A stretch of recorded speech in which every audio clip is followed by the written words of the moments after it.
Good afternoon. Welcome to Guinhalaran Integrated School Elementary. It's 56 closing exercises. School year 2020-2021. With the theme, Kalidad ng Edukasyon, lalong patatagid sa gitna ng pandemya. To start with, may I request everyone to follow in singing the Philippine National Anthem, followed by an opening prayer, regional hymn, and singing of Silay City hymn.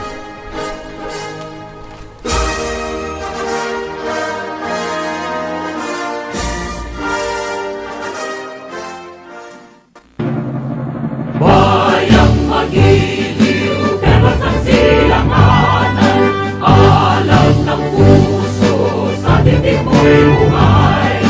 Lupang hinirang, buyan ka ng magiliw, sa manlulupi, kita masisingil, sa lagat at bundok, sa simoy at sa langit mo bahay.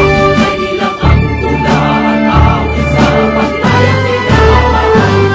Isang ng watawat mo'y nabuhay na nagiging. Ang bituin at araw niya kailan magpahit magdidilim. Lupa ng araw ng maraming pagsita, kaya langit sa likod. Aming ligaya naman may mamagin, at namatay ng tayo sa'yo.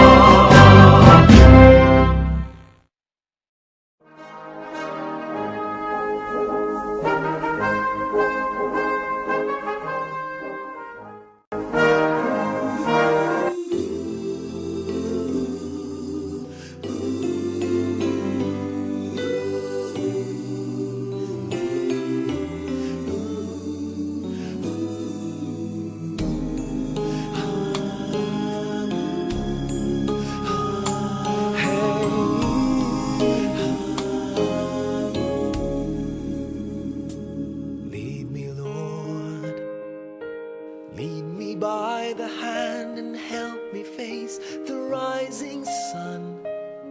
Comfort me through all the pain that life may bring. There's no other hope that I can lean upon. Lead me, Lord, lead me all my life. Walk by me across the lonely roads that I may face. Take my arms and let your hand show me the way. Show the way to live inside your heart all my days, all my life. You are my light, you're the lamp upon my feet. All the time, my Lord, I need you there. You are my light, I cannot live alone. Let me stay by your guiding love all through my life. Lead me, Lord. Lead me, Lord. Even though at times I'd rather go alone my way, help me take the right direction. Take your road. Lead me, Lord, and never leave my side. All my days, all my life. You are my light, you're the lamp upon my feet. All the time, my Lord, I need you there. You are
Western Visayan blue skies, the cradle of hope for the young ones lies. Sows the seed of love and zest for life, weaves real vision of beacon light.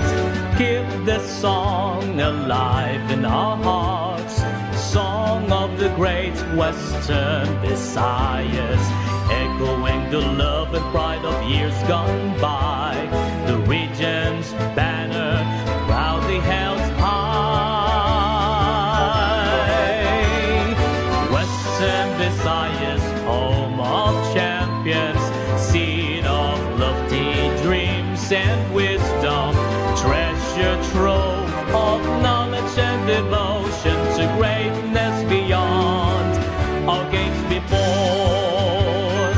Onward we march to the region's glory, working towards excellence and quality, never to quit, never to falter.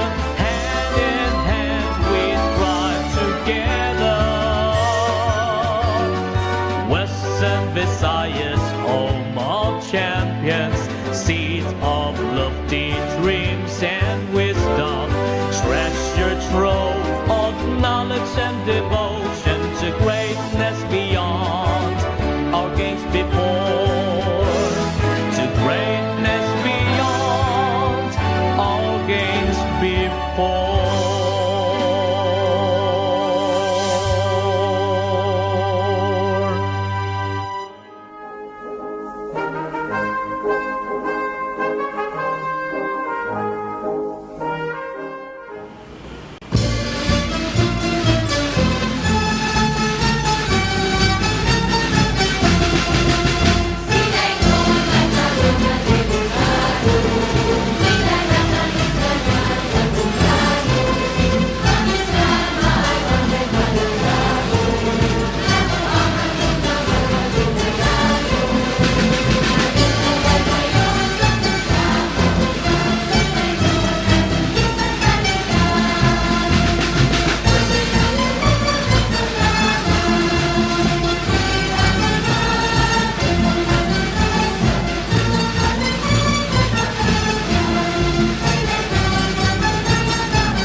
Now, let us hear our welcome remarks from our school principal too,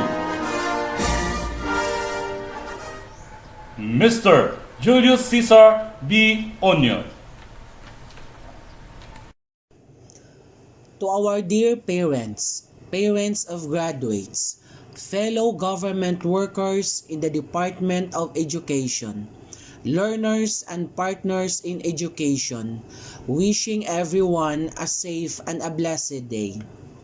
School year 2020-2021 was difficult and not easy to all of us since the outbreak of the COVID-19.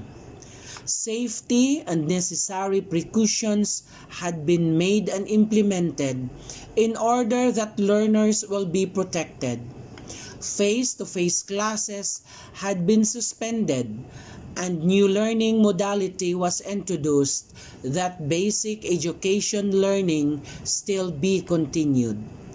With the effect of the new normal, still we stand and continue doing our best that we can be. Nag-ululupod kita tanan, agud mapadayon ang pagtuon sang aton mga kabataan, despite sang challenges nga padayon naton ginaatubang sa karon. Padayon kita sa paghugpong, kaysa kooperasyon, kasulhay aton maagom. In behalf of Guinhalaran Integrated School community, I welcome you all to this first ever virtual ceremony. Stay safe and may the blessing of the Lord be upon us always and forever.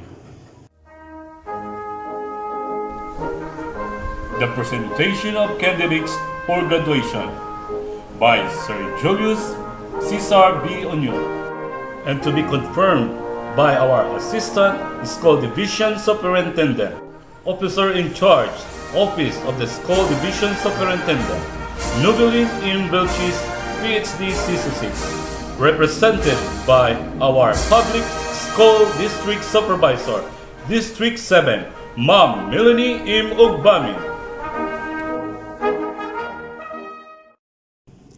Ma'am Melanie M. Ugbamin, Public Schools District Supervisor, District 7, representing the Schools Division Superintendent, Schools Division of Silay City, Novilen M. Velches, PhD, CESO 6, I have the honor to present to you the 105 graduates of Guinhalaran Integrated School for school year 2020-2021, of whom 54 are males and 51 are females. I have carefully examined the records and found them to have satisfactorily complied with the requirements for graduation for elementary education.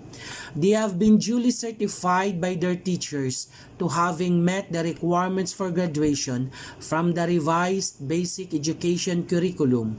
In my capacity as school head, I do hereby recommend the approval of their graduation.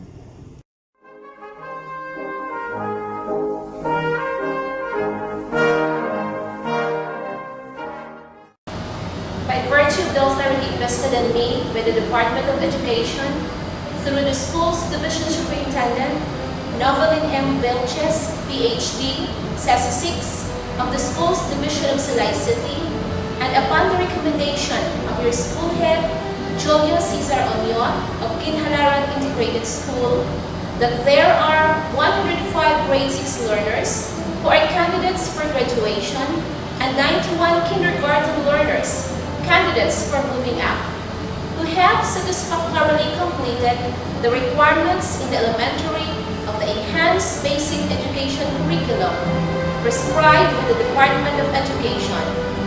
I hereby confirm and approve your graduation and moving up ceremony this 15th day of July 2021. As such, you are now entitled to receive your certificate of graduation, a certificate of completion, and enjoy all the rights and privileges appertaining thereto. Congratulations and mabuhay! The awarding of diplomas and conferment of awardees. Grade 6, Section 1, their class advisor, Ma'am Glenda D. Rubica, Teacher 3. Abubot Angilino D. Aloro Andre Carl O. Baguyo Gabriel Tobias P. Upao Jefferson E. with honors.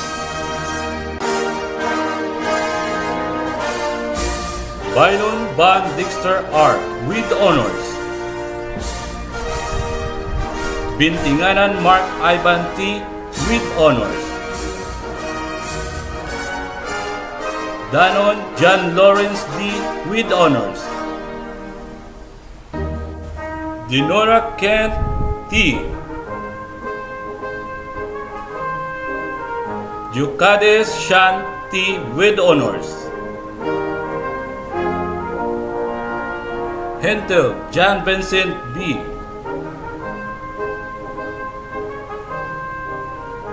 Hison Clark James S.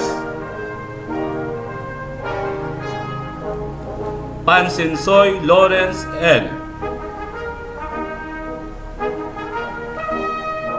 Pera Nico A. with honors. Puchon H. John C. Reyes Patrick John with honors. Rosaot Elijah M. with honors. Secundus Kirk Mason B. with high honors. Upsile Niara Chanel P. with honors. Arbues Macy A. Balsomo Kia Marie T. Binusa Janine A.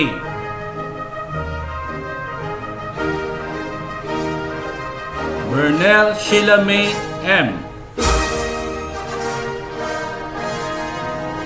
Binyas Eliza B. with honors.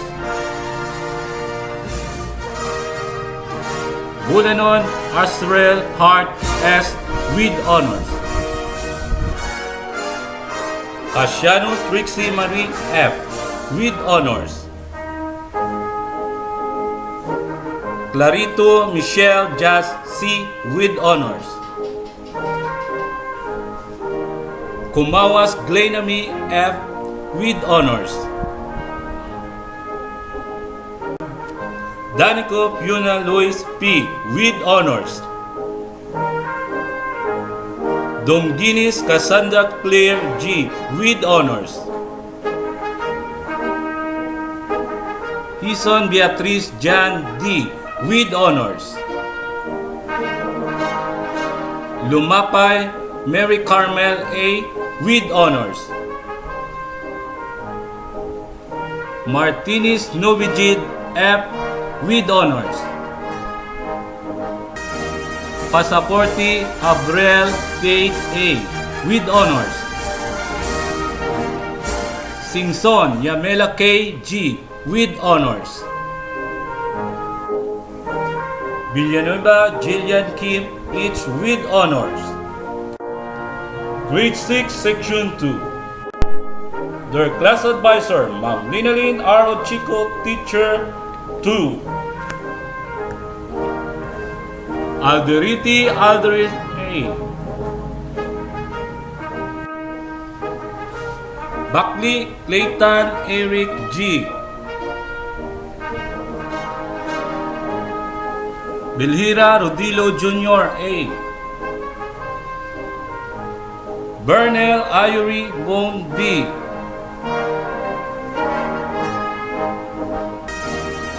Morinis Roland T.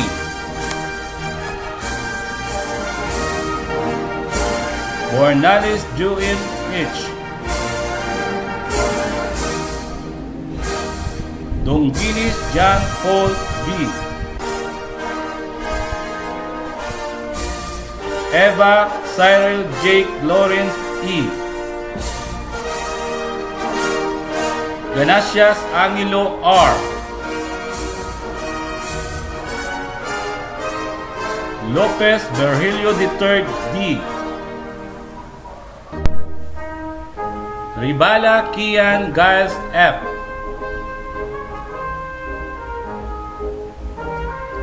Soria John Eric R. Tad E. Traves France B. Tingson Wayne B.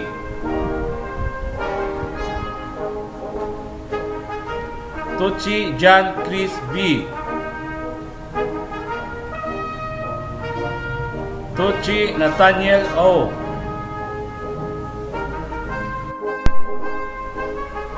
Valencia Giovanni D.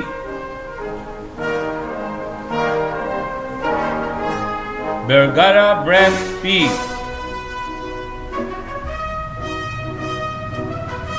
Binosa Jasmine Joy A.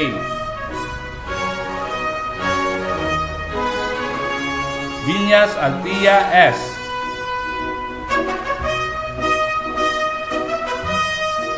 Lanka Jamaica A. Bunda Lency Jane A. Dangli Nea S.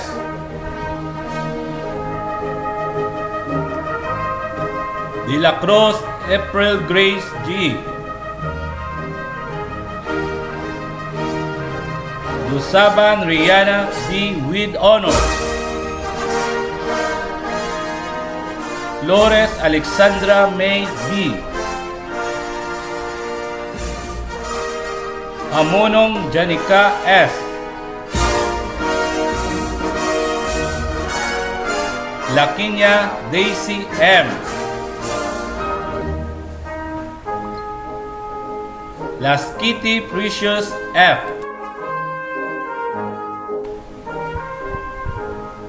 Piliser Willianil C.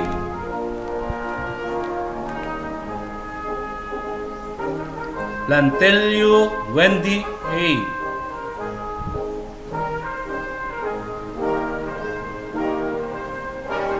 Quirino Eunice P.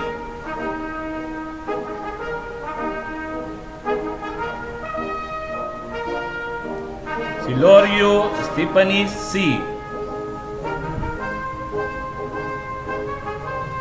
Sumpay Madeline L. Grade 6, Section 3, their class advisor, Sir Kenneth John L. Heronka, Teacher 1, Aligato Neljan A. Arlos Ray Jr. B. Bermejo Christopher John J. Coronel Ernest John S. William John Lloyd D.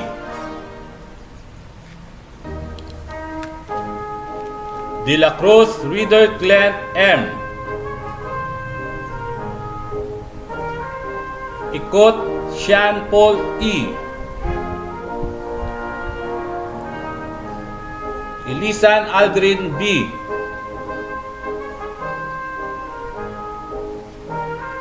Yero Angelo P. Honyo Care Benedict A. Padaon John Mark.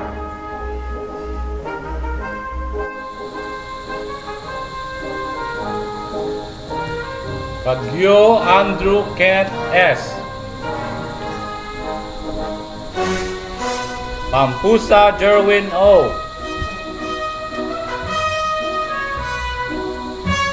Santillan John Dave A. Santillan Rinan Denver P. Santillan Rogelio Jr. A. Tutsi Jasper M.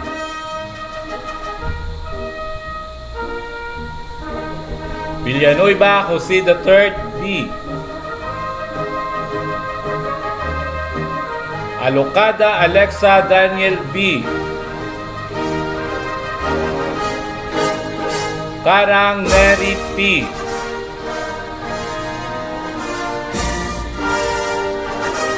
Correjado Generos D. De la Cruz Cloni P. Domasic Siena A.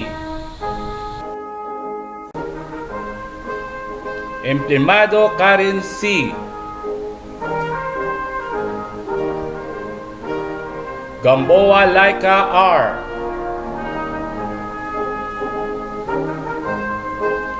Gitsi Altea D. Ernest Era D.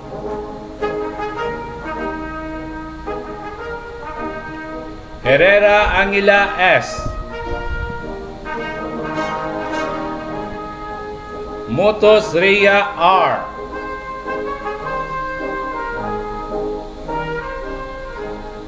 Repolyo Evelyn C. Soberano Angel Laika, Tison Karen May P, Binancio Russell May B, Villarias Janica B,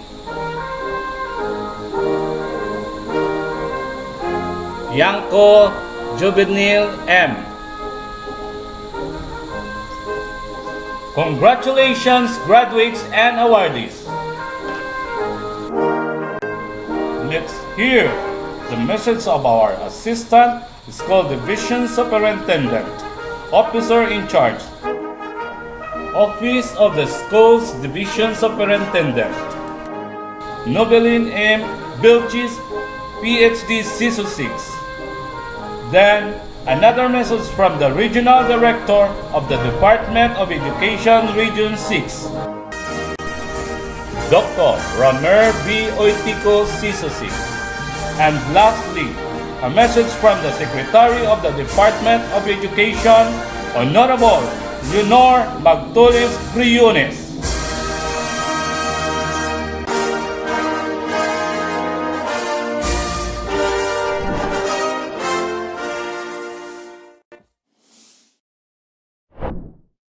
To our beloved school head, teachers and non-teaching personnel, parents, local government officials, and other stakeholders of the school, and to our guests, good day to everyone.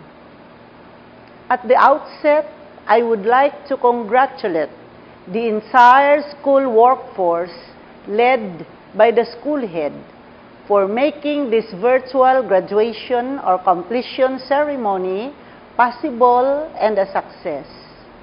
Truly, in the hands of committed, dedicated, patient, resourceful, and resilient education leaders, nothing is impossible.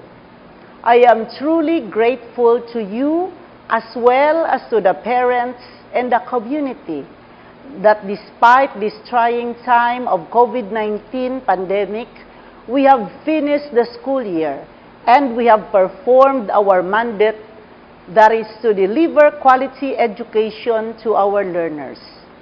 The theme of this year's graduation and completion ceremonies, that is strengthening the quality of education amid the COVID-19 pandemic, is very fitting as we close the school year 2020-2021. At the start, we thought that it was impossible to carry out the mandate of the Department of Education, that is to deliver quality basic education to the young through distance education. We could not imagine how our kindergarten pupils and children with special needs, for example, could learn well through distance learning. We were uncertain about what tomorrow would bring in terms of our health and safety.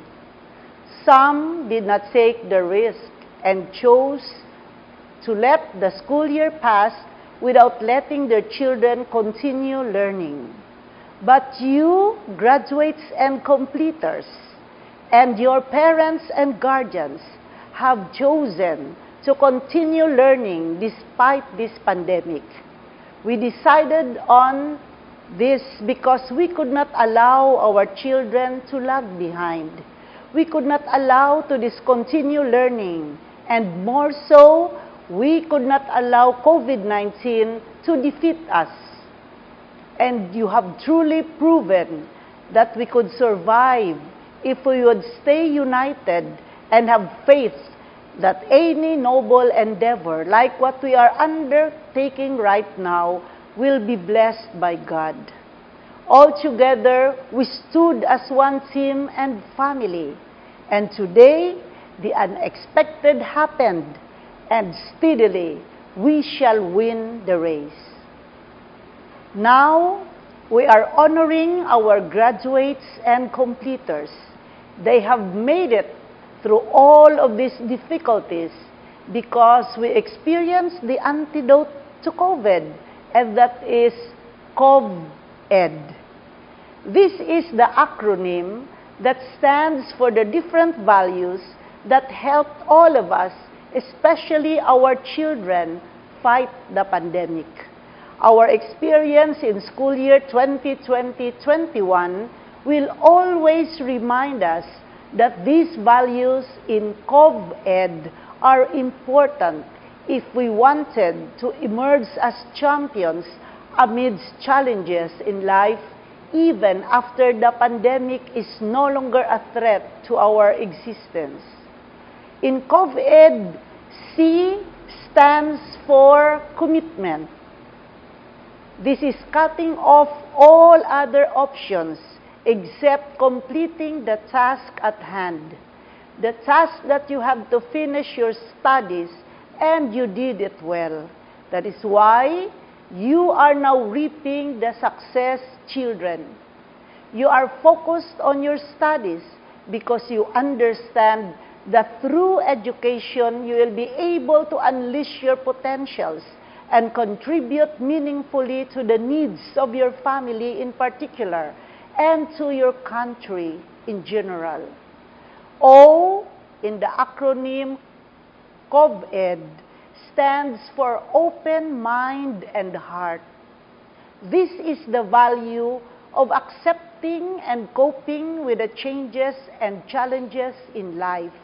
You allowed yourself to absorb the positive energy that provided fuel to you to achieve your ambition and have a bright future. Next is the value of V. V stands for vitality.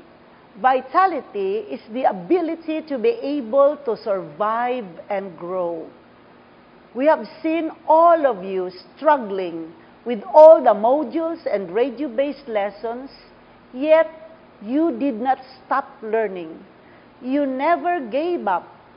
Your teachers will also struggling to reach you out, but sometimes cases on infection got into the way. But you nor your teacher did not give up, and you have survived, and now you have grown into mature individuals. Thank you for all of these manifestations of love of learning. The last two letters for COV-ED are E and D, ED, that stands for education. Education removes stumbling blocks for us to be able to achieve our ambition. It helps us grow and succeed in life. It increases our self-confidence and assists us in developing our personality to prepare us to find our place in the society. Many of us here who are holding high positions, and we may be considered successful in our own right and in our chosen field of endeavor, would tell you, graduates and completers, of our struggle to overcome poverty through education. We have long and interesting stories about how we battled against the perils of life and succeeded because we never lose sight of our ambition to finish our studies. Listen to the advice of your parents and teachers who love you so well, and those who had their share of difficulties in life and succeeded, and they will talk to you about the value of education in their lives. So, do not forget COV-ED, and you will not go wrong, my dear graduates and completers. COV-ED means commitment, open mind and heart, vitality, and education. Will provide you with the wings that will carry you to the higher heights of your dream in life. Always have a grateful heart to your parents and all the people who are part and parcel of your success. And above everything, pray for strength and guidance, that you will remain steadfast in doing good. Thank God for His love and mercy on you. Again, congratulations, graduates and completers. Soar high. Good luck and Godspeed. Be safe. Thank you very much.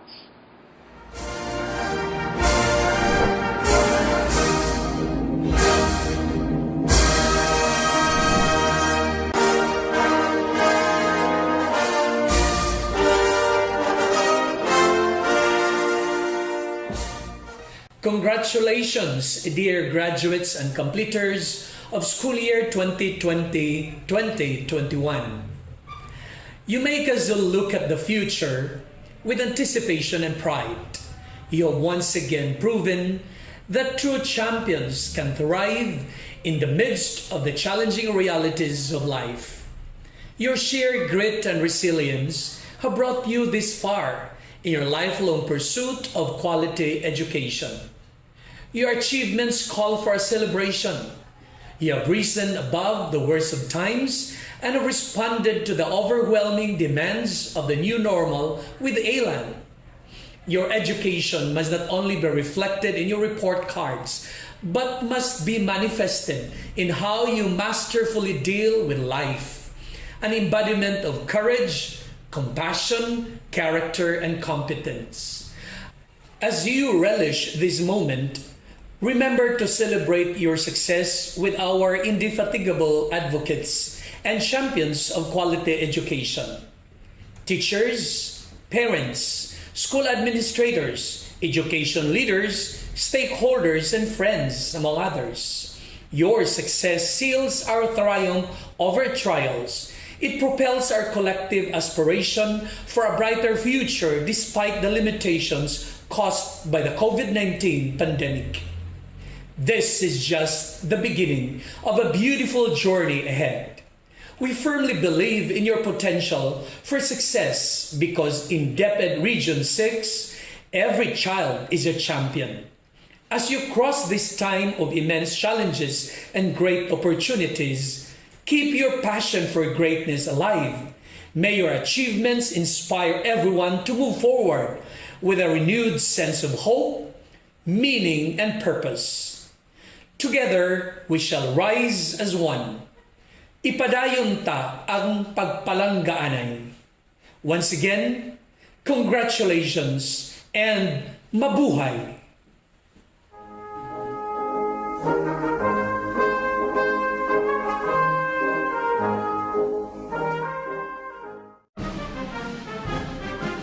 A message to all graduates from the Secretary of the Department of Education, Leonor and Briones.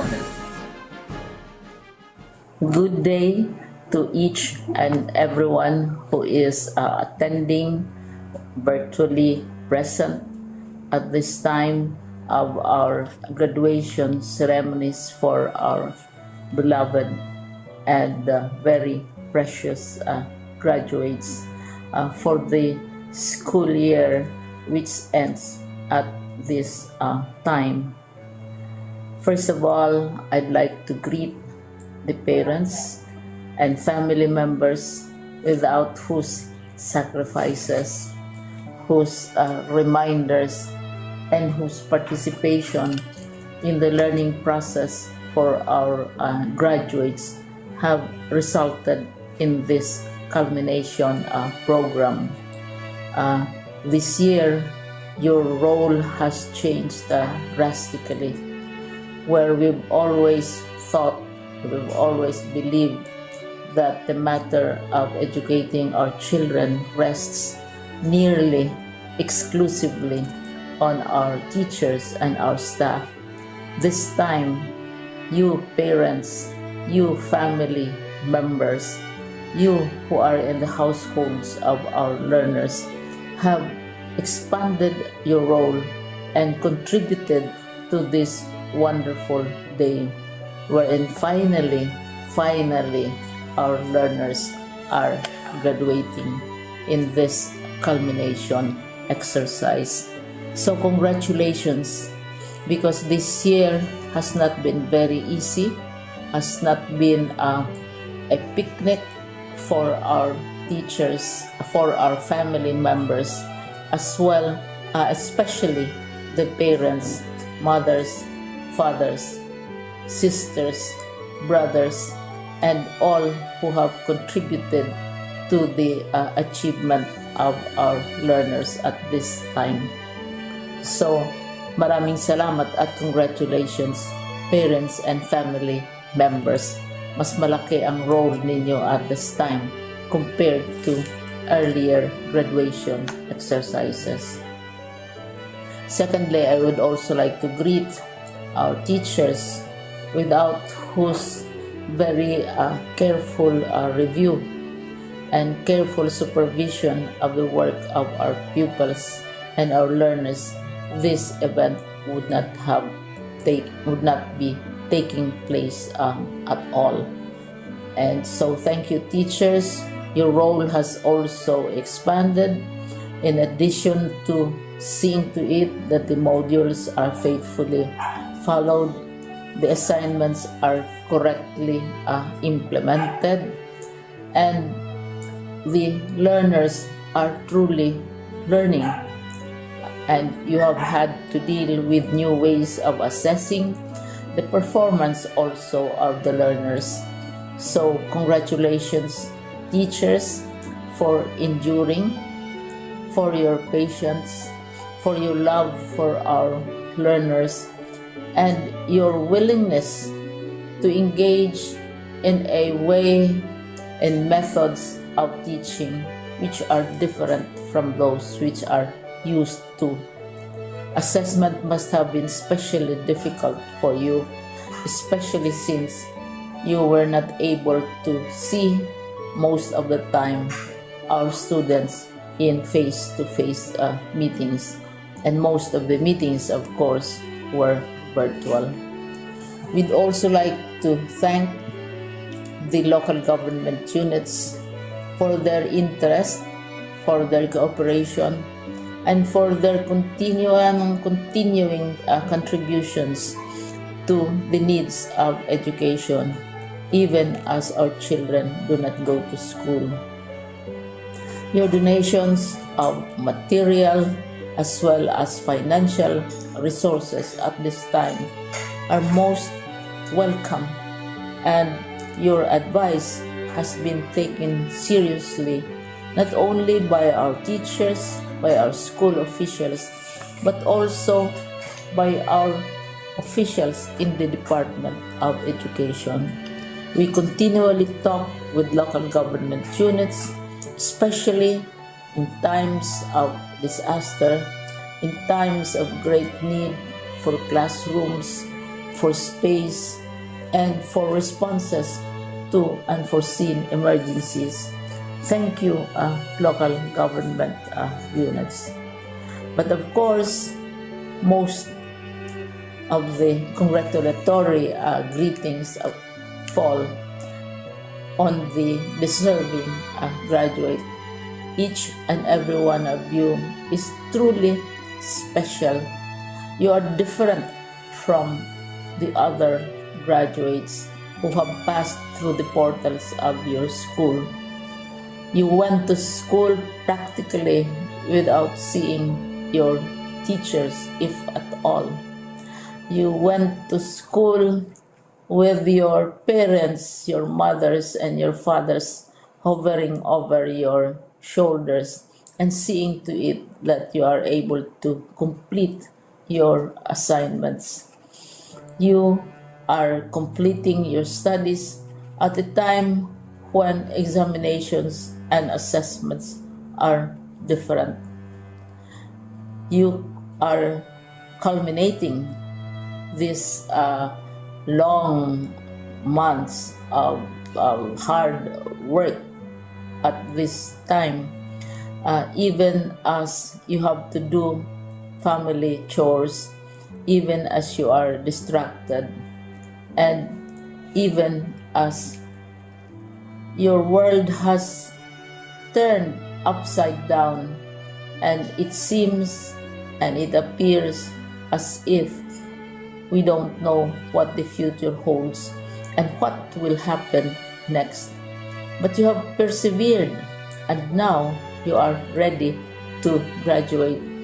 And therefore, you deserve each and every bit of congratulations from us in the Department of Education, from your parents and family members, your teachers, from the officials in local government, as well as in the Parent Teachers Associations. You deserve each and every single congratulatory pat on your back, each hug, virtually of course, and each greeting, which I am sure you are also receiving virtually. I don't know if you will remember this event many years from now. I have tried to recall myself who our graduation speaker was when I finished high school and when I finished my college studies. All I remember is that the graduation speaker was someone important, someone who was invited because that someone is supposed to give a message. What was more important to us graduates at that time was the excitement of the celebrations, the happiness and the joy of our parents, the sadness of parting from our classmates and from our teachers, and the enjoyment of all the graduation events that usually take place come commencement day. When I was a college student, we had a series of events which were designed to embed in our minds, which were designed to help us remember and not forget our days in college. We would spend one whole day going around the campus, visiting the classrooms, saying goodbye to our teachers, and sharing memories. We would have bonfires to say goodbye to each other. We had baccalaureate services where we committed ourselves to God and we prayed for guidance when we go out into the world. So many celebrations, and the speaker, of course, is the least important and easily forgotten component of the graduation exercise. Nonetheless, I will exert all efforts to share with you what I see are things or issues which a graduate should remember and recall. I have said that you are very special. You are very different. You are pioneering. There has been no other class like your class. There has been no other graduate like you as a graduating student, because you are the very first graduate of the blended learning response to education in the Philippines. And so you ask yourself, what awaits you in the world outside? You can either work, because the kind of curriculum you survive and underwent as a student will enable you to go to work if you wish to go to work. Some of you will proceed to further studies, and this would be a wonderful thing because there are many opportunities for further expanding your knowledge, for further answering and looking for explanations of issues, events that make you curious, especially in science, in technology, and also in the arts. So you can work, you can go to further studies, and perhaps some of you will settle down, hopefully not too soon, so you can pursue what you really want to do. So today, this is why we call this exercise a commencement exercise. It's not the end of our studies. It's not the end of all our efforts with blended learning, with modules, with floods, with earthquakes, and of course with COVID. It's a commencement of doors opening to you. More doors will be opened because you are a graduate. You can work, you can proceed for further studies, you can help your parents, and you can perhaps look for opportunities to do what you have always wanted to do, whether at work, whether at advanced studies, whether at learning more in science, in technology, in mathematics, and in the arts. All of these opportunities are available to you. More doors are being opened. I hope you will select the door which arouses your curiosity, the door which will help you know more about this world, and the door which will allow you to contribute to the development of our country and contribute whatever we can to solve our problems and our challenges. Congratulations once more to each and every one of you. Congratulations to you, parents and family members. Congratulations to you, teachers. When I was chair of the board of Silliman University, each time we had graduation ceremonies, during the baccalaureate and during commencement itself, I would cry. I would cry because you are sending out into the world a new batch of graduates, and we want to be sure that what is awaiting them is appropriate. We want to be sure that they are ready for what awaits them when they select which door to open. And so, we tell you, go out to the world, do whatever you want to do. God be with you, and be assured that all of us love each and every one of you. Congratulations.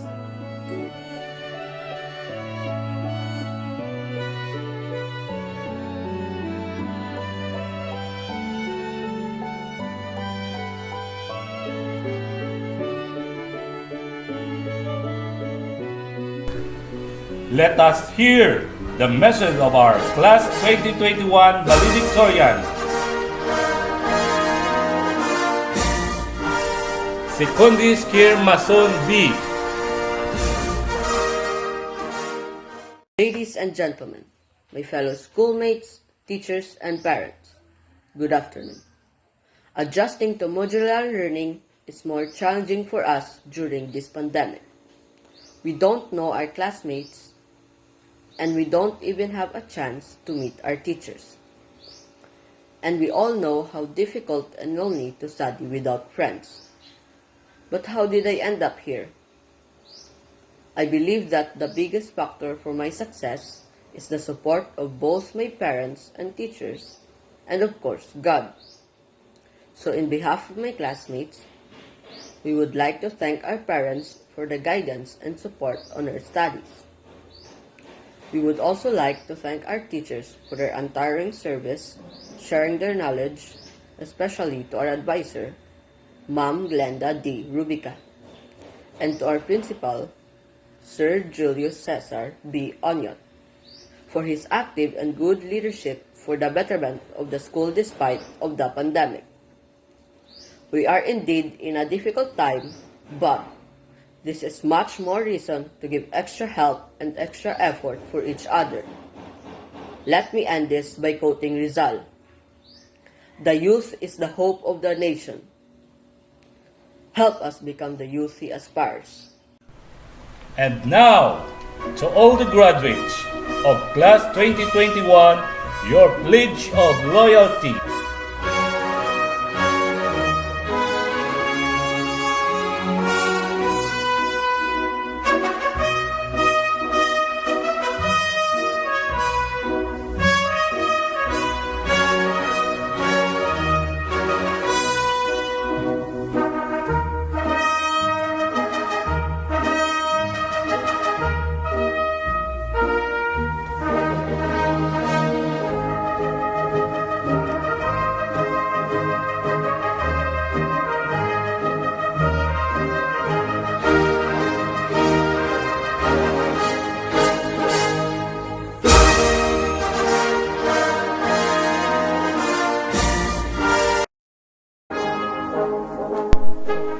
For our closing remarks, let's hear from Mr. Concordio U. Gapio Jr., PTA President. Scrutinizing the quality of education amid the COVID-19 pandemic. While the public schools around the world race to understand and prevent the growth of a new coronavirus, a major side effect has gone unnoticed: the education. We, parents' top priority during a pandemic is to encourage our children to study at home. For them, so they'll learn a lot of things even in a mind of crisis, but how do we keep them entertained? Talk to them sincerely and make a goal together while in modularity or online class. Determine how you will know if your child is progressing toward the goal, and how you will know when they have achieved it. Make sure your child is interested in the goal you set. Always check your child if they are struggling in their studies for you, parents, to help them. Also, you can use incentive to persuade students to do something they would not normally do.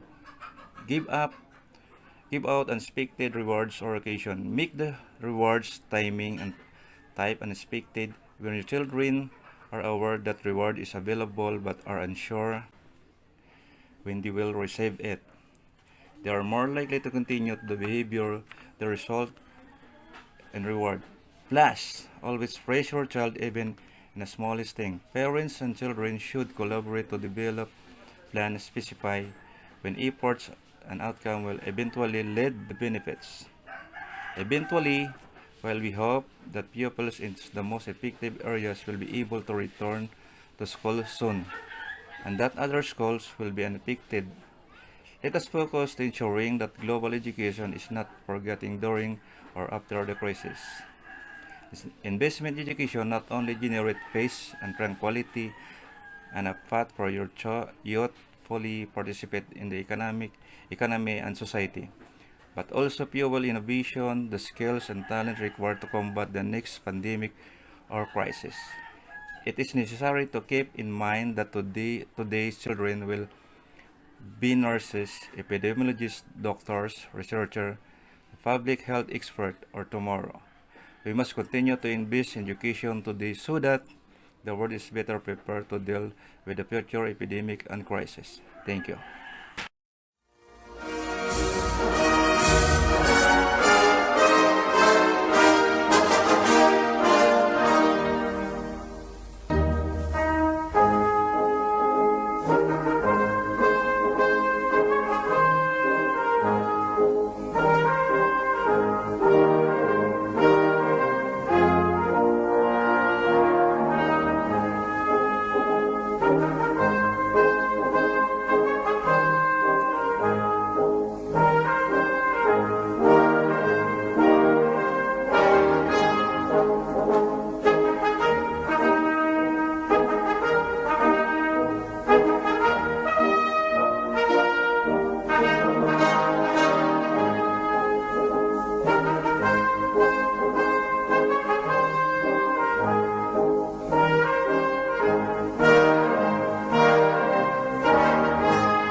Congratulations, graduates and parents.